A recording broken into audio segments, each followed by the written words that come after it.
What do you do when the man whose fund you built publicly replaces you with your wife's new husband and expects you to hand over everything with a smile?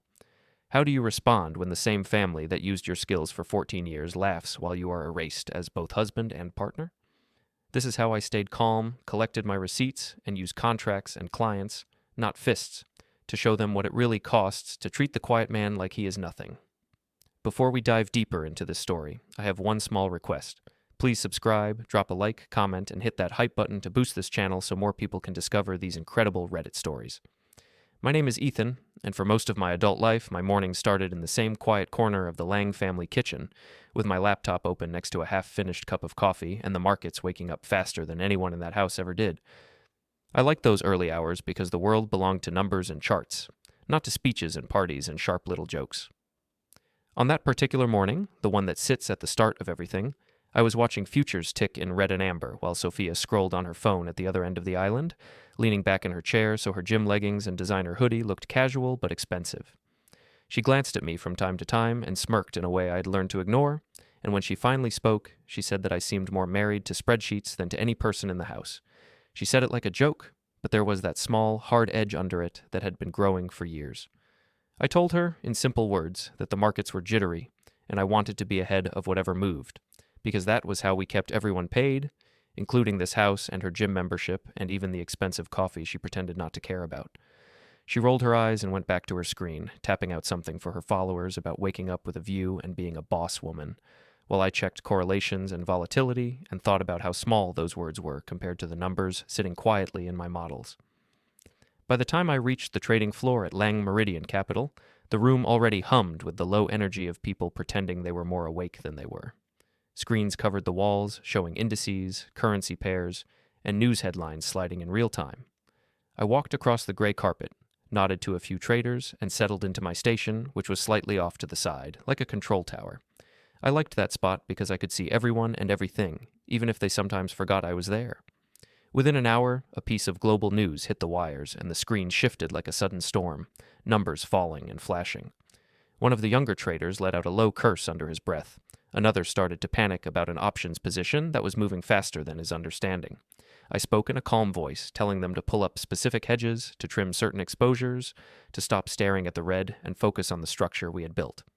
I explained, as I always did, that this kind of move was not the end of the world, just a test of whether we respected risk or only worshipped returns.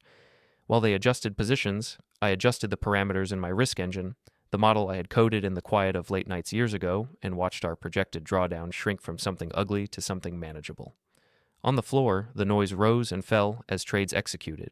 When things finally began to stabilize, one of the younger analysts looked over and said, in a half-whisper, that it was crazy how I always seemed to know which thread to pull. He said it as if he were surprised, even though I had been doing this for years. Then he laughed nervously and added that nobody outside this floor really understood what I did, but everyone knew that if I left, the place would burn. I gave a small smile and turned back to my screens, because I had learned the hard way that compliments like that rarely survived once they reached Victor's ears. Later that morning, I was summoned to Victor's corner office, the glass-walled room that sat above the city like a statement. He liked to stand with his back to the window so the skyline framed his shoulders while he talked.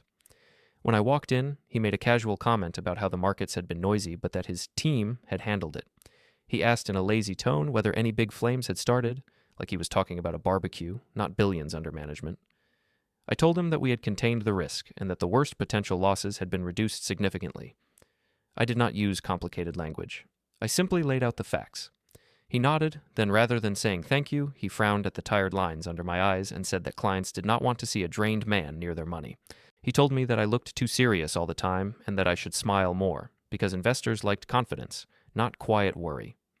Then he shifted topics and mentioned the evening party at an upscale hotel, a combined anniversary celebration, and client event. He said there would be important people, cameras, and that I should attend, but he reminded me in that same casual tone that sometimes a man in my position needed to be gracious and accept whatever the head of the family decided. He did not explain what he meant by that last phrase. He did not have to. The small pause after it and the way he looked past me at the city said enough. When I got home in the afternoon to change for the party, Sofia was already in the bedroom, surrounded by open garment bags and shoes, deciding which dress would send the strongest message. She asked, without much interest, what had happened with the markets, and I told her that everything was under control. She nodded and then started talking excitedly about the event, about the guest list, and about how her father had hinted that tonight might be about new beginnings. She said it with a bright smile that did not reach her eyes when she looked at me. I felt a strange heaviness in my chest as I put on my plain, well-cut suit and simple tie. I was not a man for spectacle. I had always believed that if your work was solid enough, the world would notice eventually. But as I watched Sofia apply perfect makeup in the mirror, I wondered if I had misunderstood what kind of world I lived in. The hotel ballroom that night was filled with soft light, polished floors, and the low buzz of wealthy voices. Waiters moved between groups with trays of champagne, while a small band played something elegant in the corner. Large screens along one wall showed looping images of the city and Lang Meridian's logo. I moved through the crowd, shaking hands with clients I knew well, some of whom pulled me aside for quick questions about specific positions. I answered them in calm, simple phrases, telling them what we had done that morning and why. They listened closely, nodded, and thanked me in the kind of quiet way that never made it into speeches. Across the room, I saw Victor holding court near the stage, laughing loudly with a group of guests. Sofia stood beside him in a shimmering dress, one hand resting lightly on his arm, the other holding a glass. Near them, almost glued to Victor's elbow, was Ryan, the man I had come to know as Sofia's friend from the gym and social events. He was in a sharp suit that tried very hard to look casual, hair styled carefully, smile wide and confident. He moved like someone who believed the room belonged to him already. As the evening went on, the staff dimmed the lights slightly and guided people toward the center of the ballroom where a small stage and microphone waited. Victor stepped up with the easy grace of a man who loved being watched. He began his speech by thanking everyone for trusting Lang Meridian over the years, talking about performance and resilience in broad, colorful phrases that left out all of the detail and late-night calculations I had lived inside. He joked about the ups and downs of markets, about sleepless nights, about how his team had pulled off miracles that most people would never see. The crowd responded with polite laughter and small applause at the right moments. From where I stood near the middle of the room, I could see Mia, our compliance officer, leaning against the back wall, arms folded, watching the stage with a face that gave away nothing. Then Victor shifted his tone slightly and said that strong houses and strong funds did not survive by staying stuck in the past. He spoke about fresh blood, new energy, and the importance of passing the torch to the next generation. As he said this, he motioned for me to join him on the stage. I felt several eyes turn toward me as I walked through the crowd, my shoes quiet on the polished floor. When I stepped up beside him, he put a heavy hand on my shoulder and told the room that for many years I had been the man in the back, the one who worked the numbers and watched the gauges. He said that I had done a decent job, that I had kept the ship from sinking more than once. People clapped politely, and I nodded, accepting the lukewarm praise. But then he laughed and said that every system eventually needed an upgrade and that even the best engine had to be replaced with something more exciting. He turned toward the audience and called Ryan up with a broad gesture, telling them that this was the man who represented the future. Ryan walked onto the stage with a swagger that made the lights seem to follow him.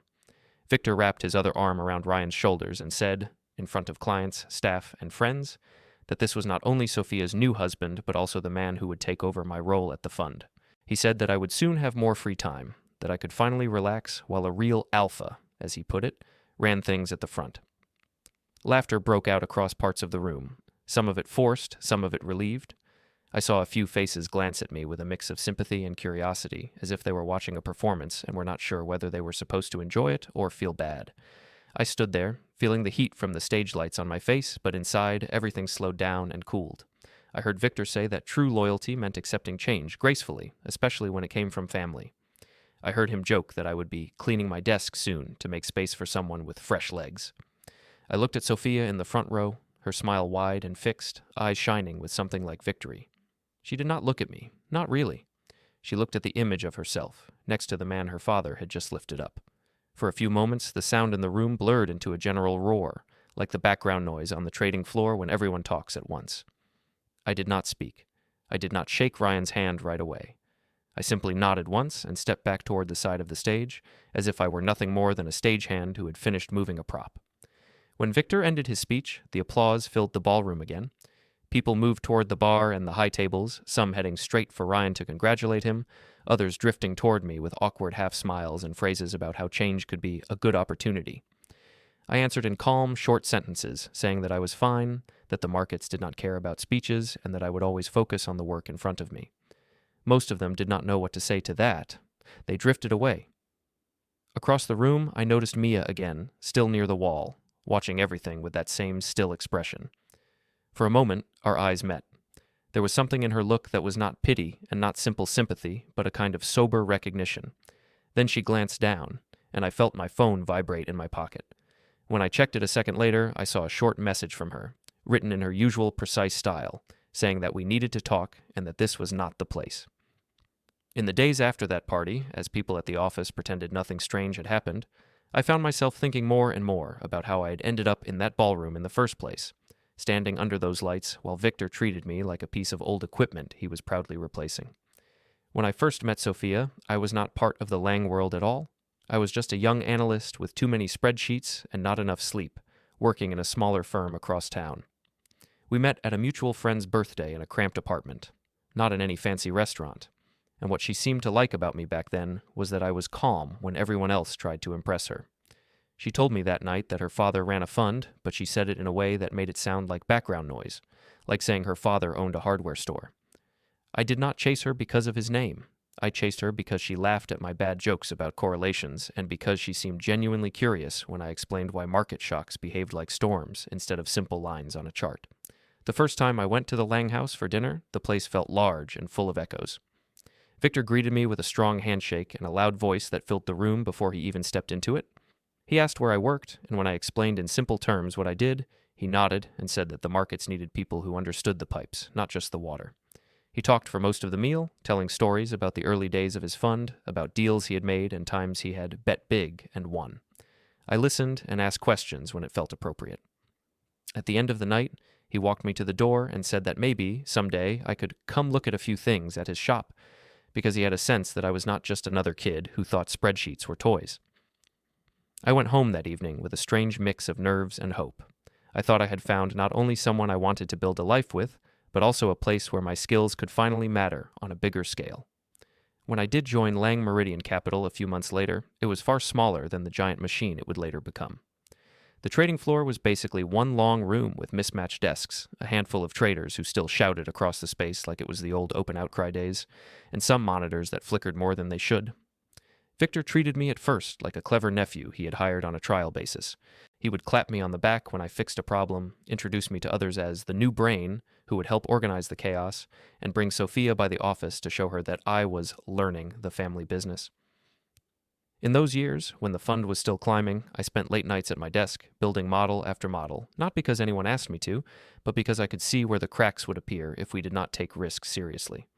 I coded the first version of the risk engine on a laptop in the corner while traders shouted over my head about spreads and fills. The engine started as a simple tool to track positions more cleanly. Over time, it grew into something larger, a system that could simulate shocks and show us what would happen if markets moved in ways that scared most people. I remember one specific evening in those early years when a sudden spike in volatility caught everyone off guard. I had been testing a new module in my engine, and when I saw the numbers shifting, I realized we were more exposed in one area than Victor believed.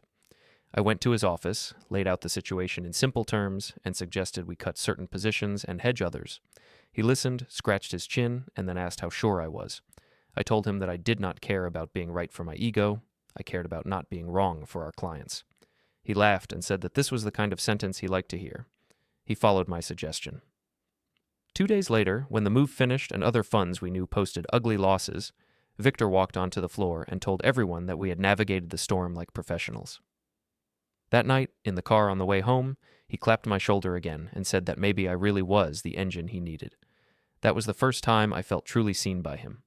I did not know then how quickly that vision would blur when his hunger for praise grew larger than his memory for who had done the work. As the years went by, the fund grew, and so did the Lang house.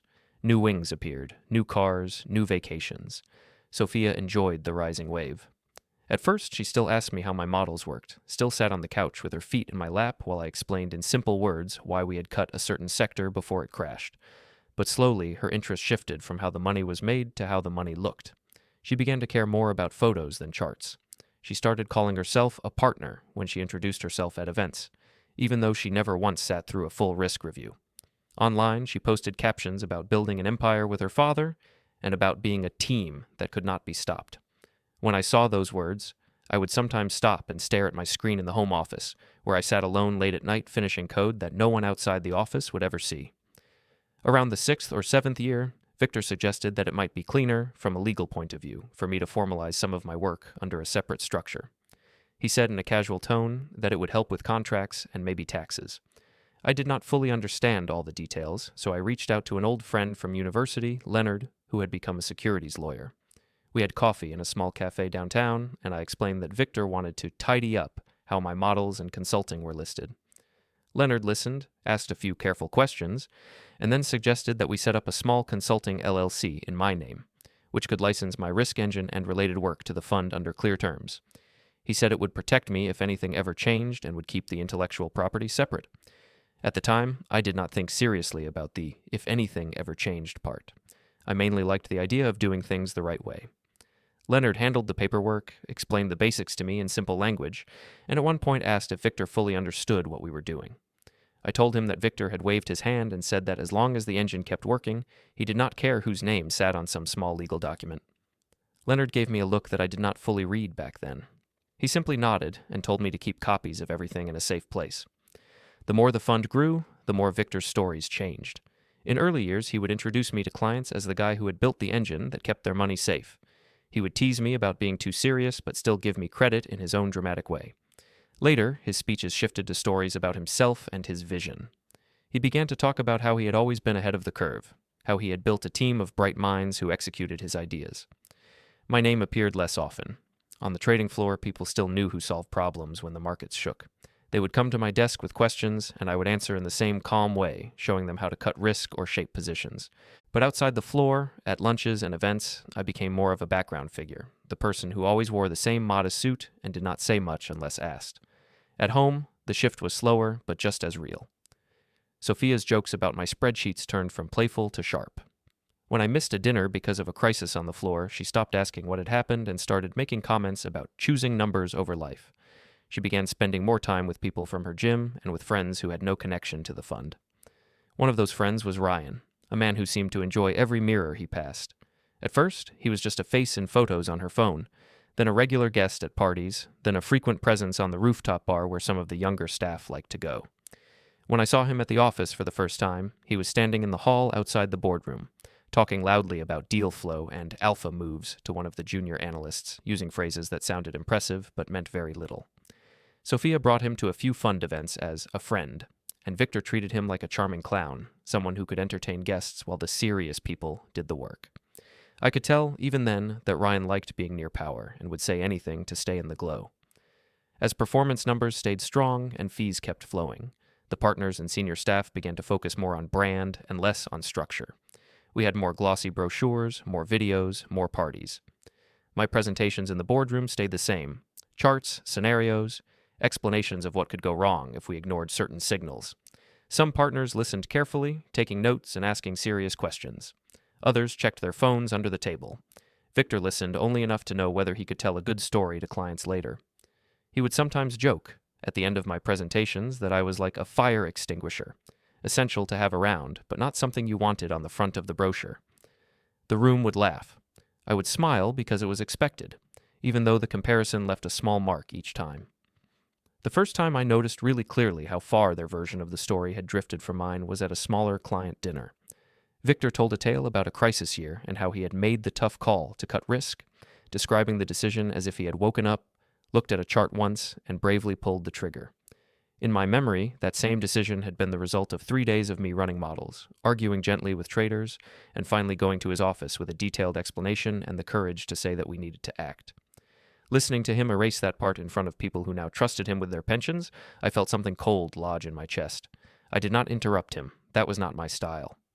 But I went home that night, and, for the first time, I opened the folder where Leonard had kept copies of our LLC papers and risk engine license. I did not read every line. I just looked at my name on the first page and at the date we had signed, and I reminded myself that not every piece of my work lived under the Lang name alone. The pattern only grew sharper with time. Sofia started posting online about building the Lang empire, with her father, and about the sacrifices they had made together. There were no photos of me in those posts, no mention of the years I had given up weekends and nights, holidays, and sleep. Ryan began to show up at more internal meetings, first as a guest, then as some kind of informal advisor. He would throw out big, risky ideas about leverage and bold positioning, and some of the younger staff would nod because he sounded exciting. I saw Mia's face in those meetings, calm and watchful, as she made small notes whenever someone said something that might later collide with regulations or internal policies. She rarely spoke in those rooms unless asked directly, but when she did, she chose her words carefully. One board review in particular sits in my memory like a photograph. I had just finished presenting a detailed risk report, showing how our exposure in certain areas had crept up because of decisions pushed by people who liked Ryan's aggressive talk. I explained, in the simplest terms I could, what would happen if we had a sharp market move and why we needed to adjust before that. Some partners thanked me, others looked bored. Victor stood, stretched, and told everyone we would fine-tune things and that I should polish the slides for clients. As people filed out, talking about dinner plans and weekend trips, I stayed behind to pack up my laptop and papers. Victor lingered at the end of the table, watching the others leave. When the door closed and we were alone, he walked over, placed his hands on the back of a chair, and leaned in slightly. He told me in a low voice that family loyalty meant doing what he decided, even if my name never ended up on a single plaque or brochure. He said that the Lang name was what clients paid for, not mine, and that I should remember that when I thought about my place. Then he walked out, leaving me standing there in the half-lit boardroom, staring at the empty chairs and the reflection of the city in the glass walls, feeling for the first time that the house and the fund I had helped build might already be rewriting me out of their story. The morning after the party, the Lang house felt strangely bright and quiet, like a stage after the actors had gone home. I woke up later than usual, my head not heavy from alcohol but from the echo of applause and Victor's voice in the ballroom. Sofia was already dressed when I walked into the kitchen, wearing soft clothes that looked casual, but had clearly been chosen carefully. She did not offer coffee or ask about the markets. Instead, she sat at the end of the island with her phone turned face down and stared at me like I was a problem she had already solved. She said that after the way things had gone last night, it was time to make changes in our personal life too. She told me, in calm, rehearsed phrases, that she wanted a divorce, that she did not want drama, and that it would be easier for everyone if I accepted it quickly. She said her father had explained that I would still have a place at the firm, that we could stay civil, and that there was no reason to turn anything into a fight. She spoke about our marriage like it was a contract for a car lease, something you returned at the end of its term. I listened, hands wrapped around a mug that had gone cold, and asked one simple question inside my head. When exactly had I become so invisible that she thought I would just nod and thank her for this decision? Later that day, I was called into Victor's office. He stood by the window with his hands behind his back, looking out over the city as if he owned every building. When he turned toward me, his face carried that mixed expression he used when he was about to say something he believed was both wise and kind. He said that he understood feelings could be hurt after a big public announcement, but that men in our positions had to think beyond emotion. He told me that Sofia needed someone who matched her energy, that Ryan was good for the brand, and that it was better for everyone if we arranged things in a way that kept the fund stable and the family image clean. He repeated the word clean more than once. He said that if I cooperated, there would be a generous package, maybe even a symbolic title somewhere, and that I could always stay attached to the firm in some quiet way. He never once asked what I wanted. He simply laid out his plan as if it were the only reasonable path, then waited for me to agree. I told him in a flat voice that I had heard what Sofia wanted, and that I would not flip tables or shout. I also said that I needed time to think, and that I would not sign anything without understanding it. His jaw tightened for a moment, but he forced a smile and told me not to be dramatic, as if asking for time to think was a kind of tantrum. That night I did not sleep in our bed.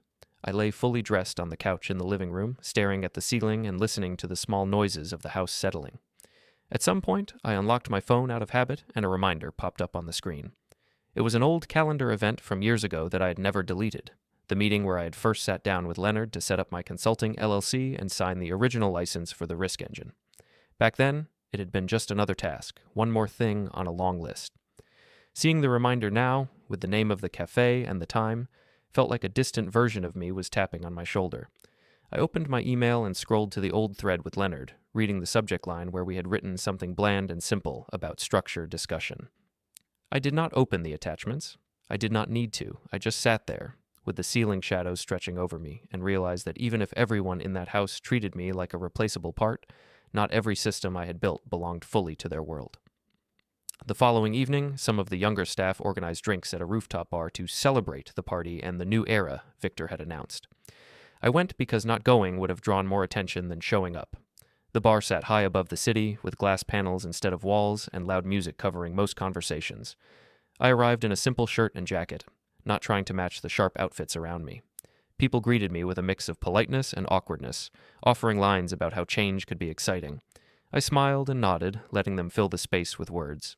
At the far side of the terrace, Ryan stood near the railing with a group of traders and analysts, waving a drink in one hand and talking loudly enough that his voice carried over the music.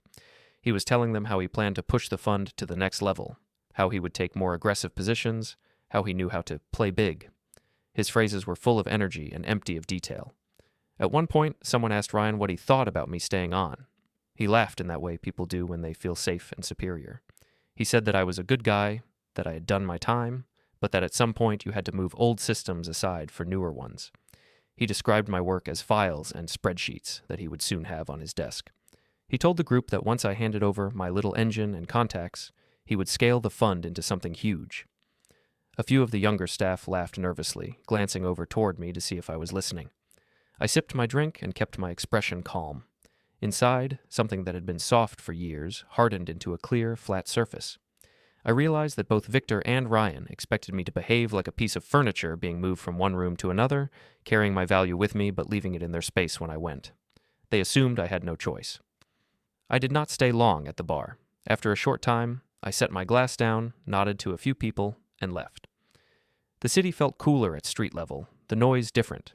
Instead of music and laughter, there were cars, footsteps, and the murmur of normal conversations. I walked for a while without really choosing a direction. Eventually, my feet took me to a small downtown cafe where I had met Leonard years before. The lights inside were warm, and the smell of coffee wrapped the air. I pushed open the door and saw someone already sitting at a corner table, a folder closed in front of her. It was Mia, our compliance officer. She had texted me earlier that day, asking briefly if we could talk off-site. Now she looked up, gave a small nod, and gestured for me to sit. Mia was not the type of person who wasted words. She started by saying that she had watched what happened at the party, and that she understood appearance mattered to Victor more than truth. She said it in a flat, tired tone that told me she had seen many such moments from the sidelines. She reminded me that her job was to make sure the firm followed the rules on paper, no matter how much noise happened in ballrooms and bars. She did not open the folder. She did not slide any document across the table. Instead, she spoke from memory. She told me that, under the registrations filed with regulators, my name appeared as the responsible portfolio manager for several key accounts. Not Victor's and certainly not Ryan's. She reminded me that when we had built the risk engine into the firm's structure, we had done it under a license from my consulting LLC, not as a full transfer of ownership. She said this calmly, like she was reciting the ingredients on a label. I listened and nodded, letting each fact settle. She went on to say that in the past few days she had heard conversations in hallways and private offices. Victor had told Karen from HR to prepare transition papers, forms that would move client relationships and intellectual property fully into the firm's name and then into Ryan's hands as the new face of the strategy. Mia did not show me those forms. She did not have to. She simply said that once those signatures were on file, the rules would shift in a way that would be hard to undo. She looked at me over her coffee cup and said that, from a compliance point of view, her responsibility was to record that I signed willingly if I agreed. She said she could not tell me what to do, but she could make sure I understood that, at this moment, nothing had yet been changed. I asked her, in careful words, whether I was doing anything wrong by just sitting still and thinking. She shook her head and said that thinking never broke a regulation. She did mention, though, that in corporate histories, the quiet man who signs everything under pressure often ends up in the worst position, because later, everyone claims he agreed. She said, if I was going to sign, it should be with full understanding and no illusions. Then she leaned back and gave a small, rueful smile, as if she knew how rare that was in rooms like ours. I asked her how many people inside actually knew where the real control points were. She said that very few cared to know, and that was the funny thing about power. Most people stared at the stage lights and forgot about the cables in the walls. We sat in silence for a moment, the noise of the cafe filling the space between us. Cups clinked, a barista pulled shots, someone laughed at a table near the window. I thought about the early years, about Leonard's careful questions, about Victor waving his hand at paperwork he did not care to read.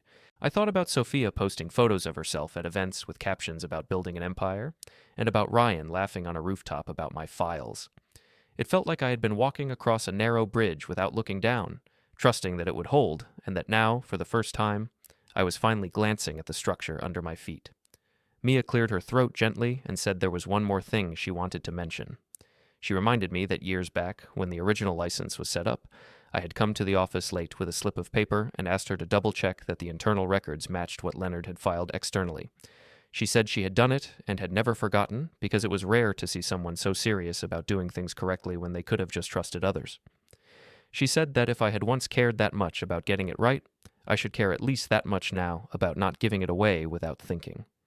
She did not tell me to fight. She did not tell me to leave. She simply told me to remember that I was not empty-handed. When we stood to go, Mia reached for a napkin on the table and took out a pen from her pocket. She wrote a name and a number in neat, small handwriting. Then she folded the napkin once and slid it across the table toward me. She said, in her usual precise tone, that if I was going to sign anything important in the next days, I should speak first with the lawyer who had helped me set up my LLC, because he understood the maze better than most. I unfolded the napkin just enough to see the name, Leonard Graves, the same name from that old calendar reminder on my phone. For a second, the past and present overlapped in my mind like two transparent charts lining up. I folded the napkin again and put it carefully into my wallet next to my ID card, while the sound of a coffee cup being placed on a saucer rang softly between us. Leonard agreed to meet me 2 days after I called, and in that short time I realized how quickly your sense of reality can shift when you start to see where the real wires run under a life you thought you understood. His office was in an older building downtown, the kind with a narrow elevator and a quiet hallway that smelled faintly of paper and coffee. The plaque on the door carried his name in simple letters, nothing flashy. When I stepped inside, it felt exactly like I remembered from years ago.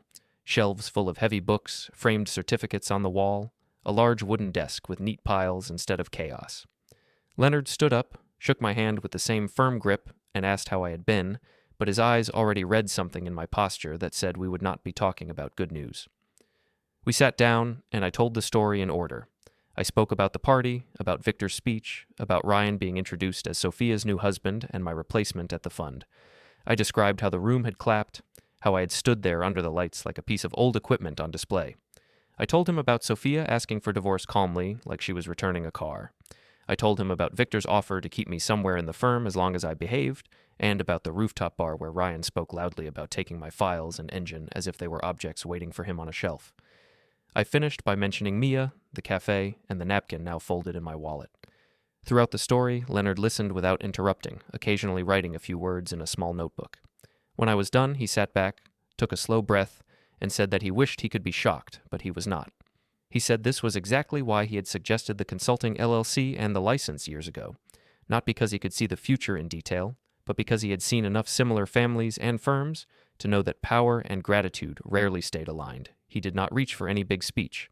Instead, he asked me simple, practical questions. Did I still run the risk engine through my LLC under a license agreement with the fund? Yes. Had I signed any new documents since that original license, giving away full ownership? No. Did I know which clients had agreements that named me personally as portfolio manager? I said that Mia had reminded me, but that I did not have a list in front of me. He nodded and said that was fine, because the firm records and regulator filings would confirm it. Leonard then spoke in plain language about the situation. He said that I was in a vulnerable emotional place because my marriage and my work were being pulled apart at the same time, and that this was exactly when people like Victor would try to slide papers in front of me, dressed up as standard. He told me that legally nothing had changed yet. The license still existed as written. My LLC still owned the risk engine. Certain clients still had my name on their contracts. He said that Victor could shout as loud as he wanted in ballrooms, but until pens moved on specific lines, the structures we had built years ago remained in place. Then he asked me what I wanted, not in terms of revenge, but in terms of life. I sat there for a long moment, looking at the stack of dull legal files on his desk, and realized nobody had asked me that question in a very long time. I told Leonard that I did not want to destroy anyone, that I was not interested in making the fund collapse just to watch it burn. I said I wanted something simple, like even if it sounded strange in this context. I wanted to stop being used as a quiet engine for a family that treated me like an adjustable part. I wanted to do my work somewhere that my name was not erased every time a camera turned on. I wanted to make sure that, if I walked away, I did not leave behind everything I had built in the hands of people who mocked me while leaning on my structure. Leonard nodded slowly and said that this was clear and that clear goals were useful. Then he laid out, again in simple terms, what tools were already on the table without me having to create anything new. He reminded me of the specific way the license had been written, but he did not show me the actual paragraphs. He said that my LLC could end the license with proper notice as long as we followed the timing and procedure, and that when that happened, the fund would no longer have the right to use my risk engine. He pointed out that if I left and set up my own advisory firm, certain clients would need to be given a choice about where to keep their mandates, because regulations did not like to see managers switched like labels on a bottle without consent.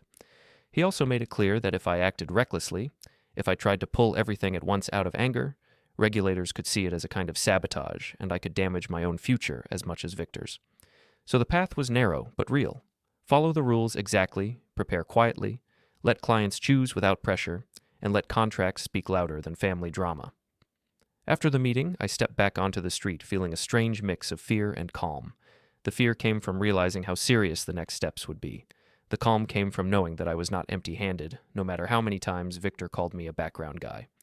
That evening, back at my new small apartment, I cleared the cheap table I had been using as a desk and set my laptop and an old external drive on it.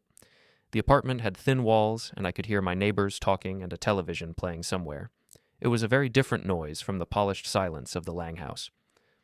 I opened my email archives and began to search for all the messages related to my risk engine, the LLC, and performance reports that named me as manager. I did not print anything. I did not move files out of places where they were supposed to be. I just created a clear map for myself, a list of dates and subject lines and people. I plugged in the external drive and checked that the personal copies I had made over the years were still there and intact, like a backup of my own memory. As I worked, I remembered Mia's comment about how most people stared at stage lights and forgot about cables. That night, I traced cables. A few days later, I found myself in a waiting area at the offices of the regulator. It was not a dramatic space, just a lobby with plastic chairs, a reception desk, and posters on the wall about investor protection and reporting obligations. I sat there with a folder containing only basic identification and a few simple notes Leonard had told me to bring. I was not there to make any grand complaint or accusation. I was there to ask clear, narrow questions about what I was allowed to do if I resigned from Lang Meridian and wanted to register a new advisory firm. When my number was called, I went into a small room where a staff member sat behind a desk with a computer. I explained my situation in general terms without naming anyone at first. A manager leaving a firm where he had long been the portfolio manager of record for some clients, considering starting his own registered entity. The staff member explained, in careful neutral language, what steps were required, what forms existed, and what the timelines usually looked like. They spoke about client choice, about proper notice, about how records needed to be handled. I listened, asked clarifying questions, and wrote down only short summaries, not full sentences, because I wanted the principles, not to pretend I could replay the whole conversation later. When I left that building, I did not have a finished plan, but I had something better than vague anger. I had a path with edges, with rules I could follow, a structure that did not depend on Victor's moods. It made me feel strangely grounded, like the first time I realized how to hedge a complex position and stop fearing every market twitch. Not long after that, I met one of our most important clients, Mr. Desai, in his pension fund's conference room. Officially, it was a routine review, the kind we did several times a year. The room was modest but solid, with a long table, a whiteboard on one wall, and a window that looked down onto a busy street. We spoke about the portfolio first. I went over the performance, the risk profile, the adjustments we had made during recent volatility. I used the same simple language I always used with him, explaining why we had cut some positions before they became problems and why we had held others longer than the headlines might suggest. He listened with his usual calm attention, occasionally asking short, precise questions. Then, after a small pause, he asked if the rumors he had heard were true, that there had been some changes at Lang Meridian, that a new face was being presented as the leader of the strategy. I did not launch into a speech about the party or my personal life. I simply said that there were discussions inside the firm about roles and that nothing had changed yet in terms of who was responsible for his account. I told him that if anything did change, he would hear it from me directly and that he would have the right to make his own choice.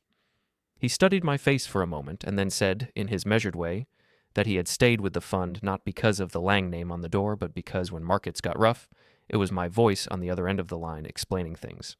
He said that branding was loud, but trust was quiet, and that he trusted the person who had called him at night during crises, not the man who gave speeches at parties.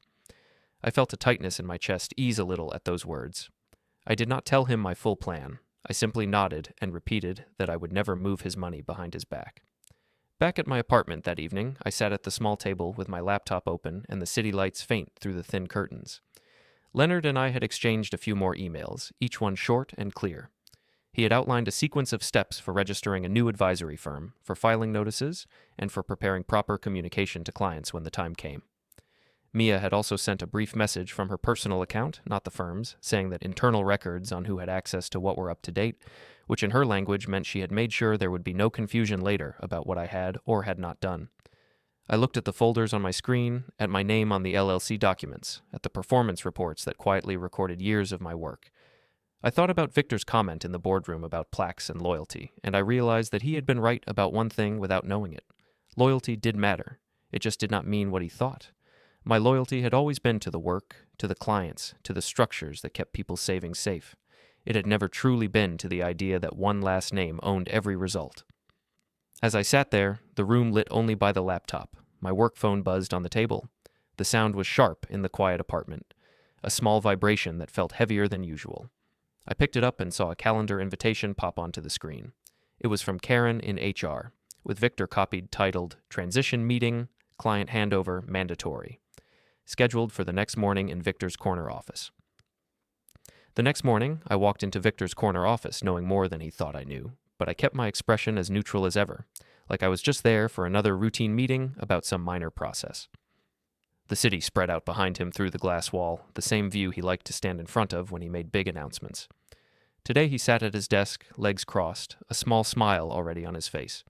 Karen from HR was there too, perched on one of the chairs opposite him, a stack of neatly clipped papers on her lap and a pen ready in her hand. She greeted me with that soft tone HR people use when they want to sound supportive while guiding you into a trap. Victor gestured for me to sit and said that today was simply about formalizing what everyone already understood, that we had to move forward like professionals and make sure the transition looked clean. He said the word clean the same way he had used it in the kitchen when talking about the divorce, as if tidiness mattered more than fairness. Karen laid the stack of pages on the table between us and slid them a little closer to me. She said they were standard documents to smooth the handover to Ryan. There were pages labeled with words like assignment, transfer, and waiver. I did not pick them up right away. Instead, I asked in a calm voice what each set was for. Karen explained in vague terms that some of them clarified client relationships, and some addressed intellectual property. Some confirmed that I had no further claims or rights beyond whatever separation package they might offer later. She said it all like it was a helpful favor. Victor added with a small chuckle that this was just paperwork to catch up with reality, that Ryan would need full access and ownership to drive the engine properly, and that we did not want any gray areas that might confuse clients or regulators. I let the silence stretch for a moment, then picked up the top page and read the first paragraph slowly. The language was dense, but certain phrases stood out clearly enough. Assignments of rights, permanent transfers, acknowledgments that the fund owned all systems and clients, regardless of where they had come from. It was exactly what Mia had warned me about. I put the page back down with care and folded my hands on the table. I said, in that same calm tone I used with nervous traders, that I would not be signing anything today. Victor's smile froze at the edges. Karen shifted slightly in her chair, adjusting her blazer. Victor asked why, his voice still light, but his eyes sharp. I told him that these documents touched on my personal LLC, on long-standing agreements, and on client relationships that were under my own registration.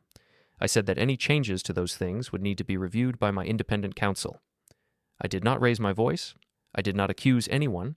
I simply stated that, as a professional, I would not sign away anything without understanding it fully. For a moment, the room went very quiet except for the faint hum of the air conditioning. Then Victor leaned back in his chair and laughed, but it was not the big public laugh he used on stage. It was shorter, with less air. He said I was making this more dramatic than it needed to be, and that this kind of hesitation could send the wrong signal about my commitment to the firm. I answered that if anyone wanted to question my commitment, they could look at 14 years of crisis nights and stabilizing trades, and that a few days of legal review did not erase that. Karen tried again, gently, suggesting that signing now would simplify things and show goodwill.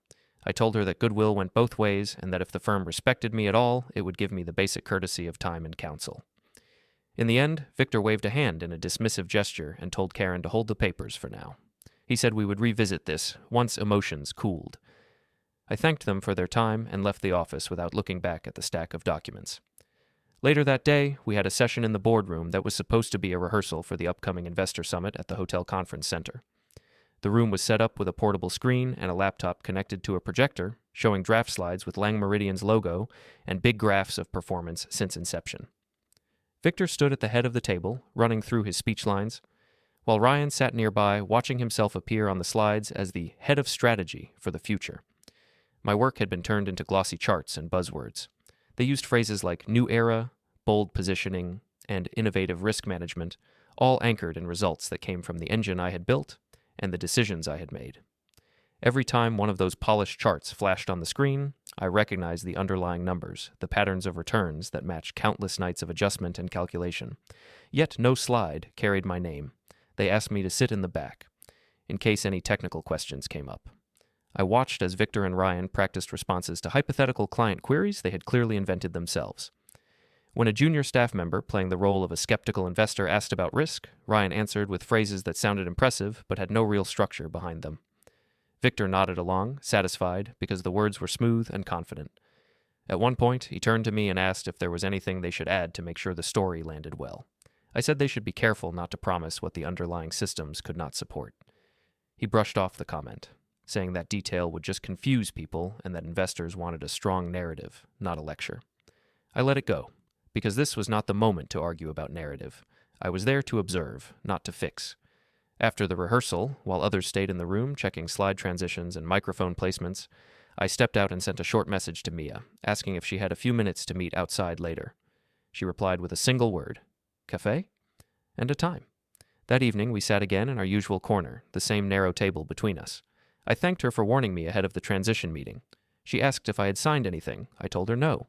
Her shoulders relaxed slightly, just enough for me to notice. She did not ask for details, and I did not offer any beyond the basics. Instead, we spoke about process. She explained that she had made sure internal systems recorded who had accessed what in recent weeks, and that my pattern of activity was normal. Routine risk checks, performance reviews, nothing that could later be twisted into a story about me taking data or sabotaging systems.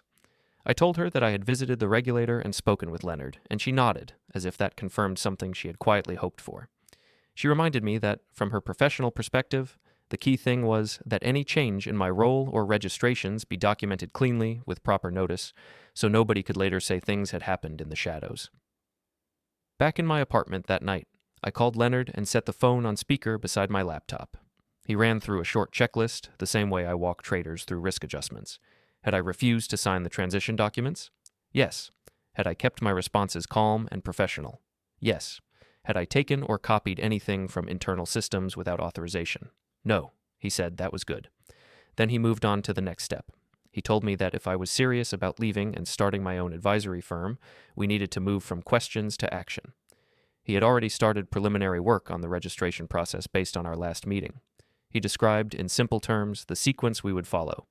Prepare the basic filings, confirm the business name, outline the scope of services, and make sure everything complied with the rules. He emphasized that we would not rush, but we could not drift either. I listened, took short notes, and agreed. The clarity of his voice cut through the emotional fog that still hung over my personal life. At one point, he paused and asked if I was sure I wanted this, given how much comfort and status I would be leaving behind. I thought of the Lang house, the parties, the rooftop bar, the way Sofia had looked at me like a leftover. Then I looked around my small apartment, at the scuffed walls and the cheap lamp, and realized I felt more honest here than I had in that house for years. I told him I was sure. The next days moved quietly on the surface, but underneath, things shifted. At the office, people talked excitedly about the investor summit. Emails went around about schedules and seating plans, about which clients would attend in person and which would join by video. Ryan strutted through the trading floor more often, clapping shoulders, making offhand comments about big announcements to come. I kept doing my actual job, adjusting positions, calming traders when small storms hit, making sure the numbers still lined up. I did not announce that anything had changed in my mind. I simply stopped assuming I would be part of their version of we in the future. Mia sent me a brief note from her work account confirming that internal compliance systems showed a clean record of my recent activity, and that any future access I did have would be logged in the same way. It was her way of saying the trail would be clear if anyone tried to suggest I had behaved badly. Leonard, meanwhile, updated me by email that preliminary steps for my own advisory registration had been filed. He did not send me copies yet.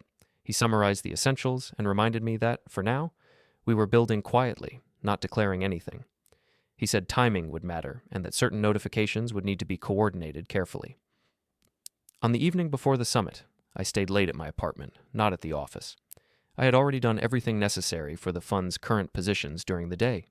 At home, I opened a folder on my laptop, one that I had named with a neutral word so nobody glancing at my screen would find it interesting.